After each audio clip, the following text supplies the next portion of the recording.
Hi boys and girls, I am going to read you a really awesome story.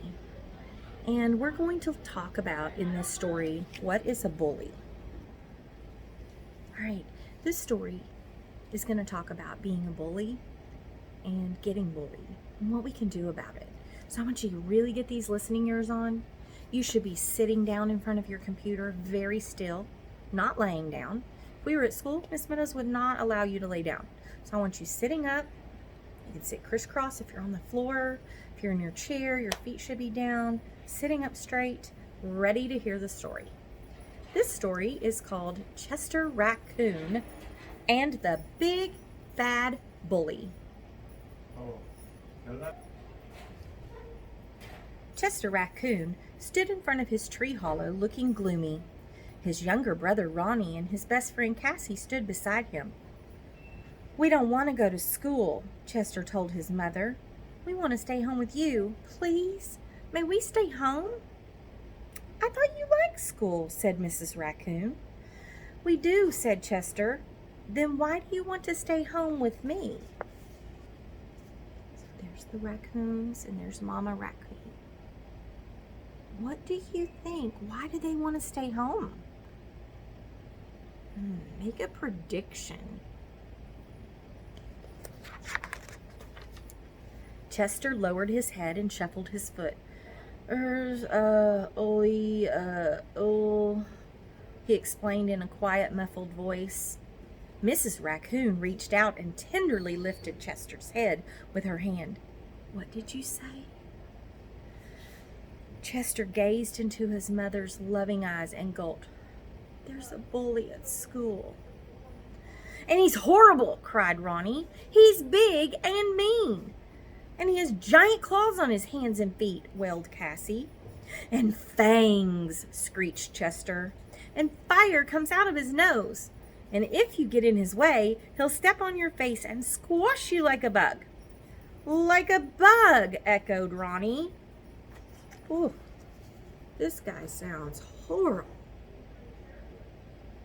Look at this picture they've made in their mind about what this bully looks like.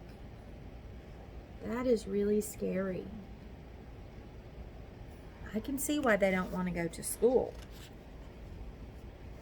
"Oh my, he sounds very scary," said Mrs. Raccoon. "Bullies can be very difficult.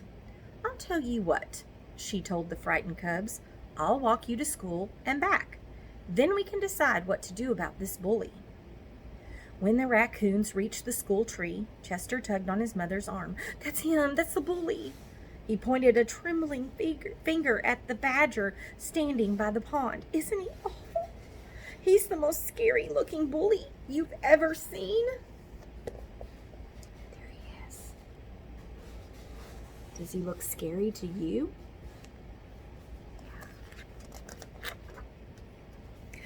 "Oh my, yes," whispered Mrs. Raccoon. "But I'm sure we can work things out." Before leaving, she gently fluffed Chester's mask and playfully tweaked Ronnie's nose. "Be brave," she told the cubs, and gave each of her sons a comforting kiss in their palms. Look, they're so scared.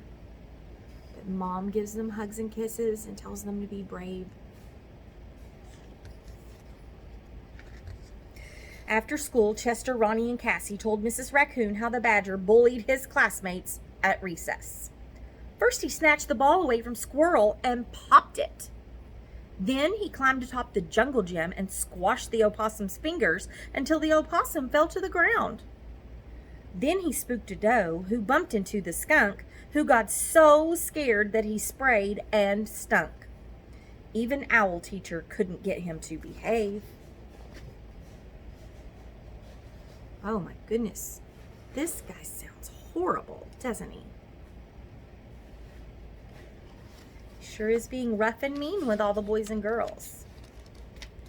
"Sometimes animals are bullies because they don't know any other way to be," explained Mrs. Raccoon. "But I think there's a way you can change things. Go get your friends and bring them to our tree.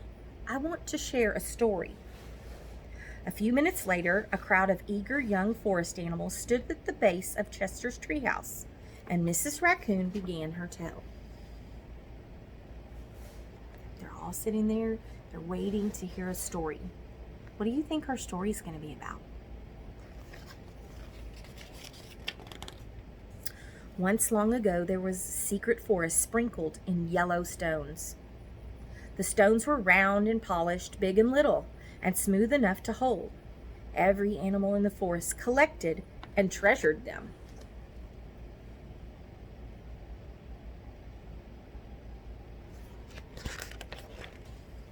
One day, an animal found a blue stone.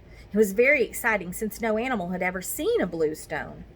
But the blue stone was rough and dull, without any polish or shine, and it had sharp, prickly points sticking out of it, making it very hard to hold.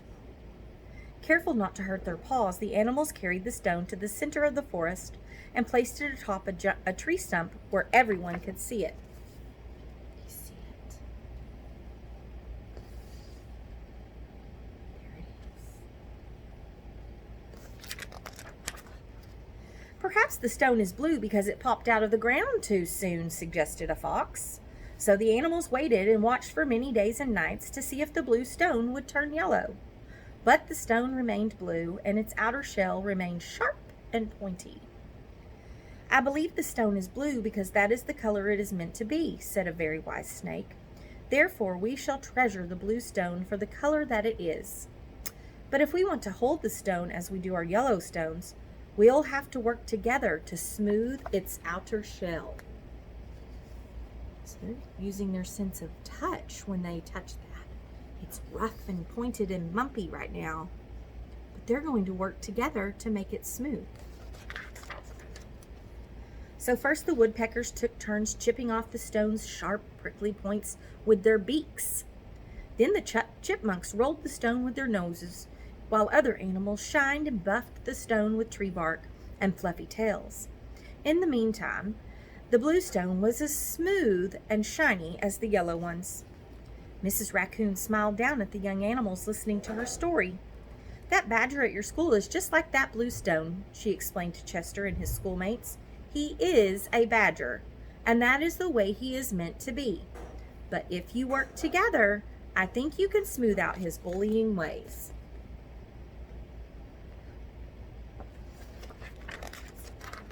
The next day at school, when the recess bell rang, all of the little animals went outside together.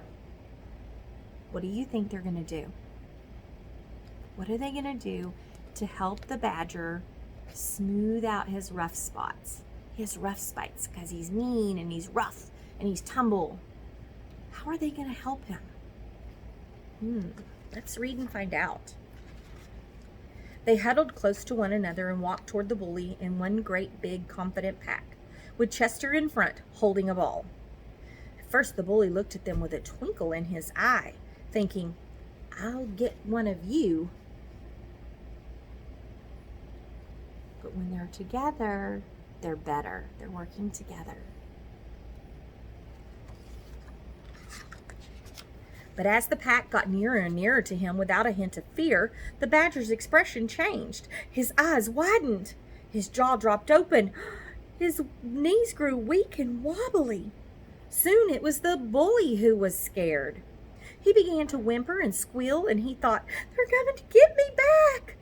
But there was nowhere to run. He just stood there with his back up against the tree as his schoolmates drew closer and closer and closer. He's so scared.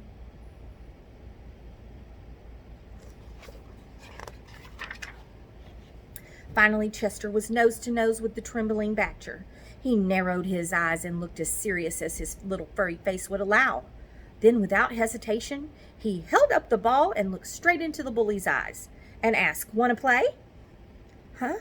The surprised bully stopped shaking.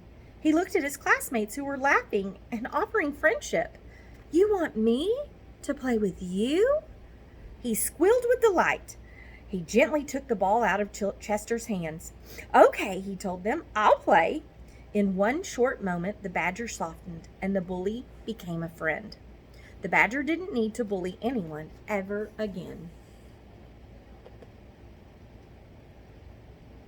So when the animals got together and they approached him and they wanted to be his friend and they showed kindness, what happened? Yeah, the badger realized he didn't need to be mean. He needed to be a friend. Chester glanced toward the wooden path and saw his mother watching and smiling.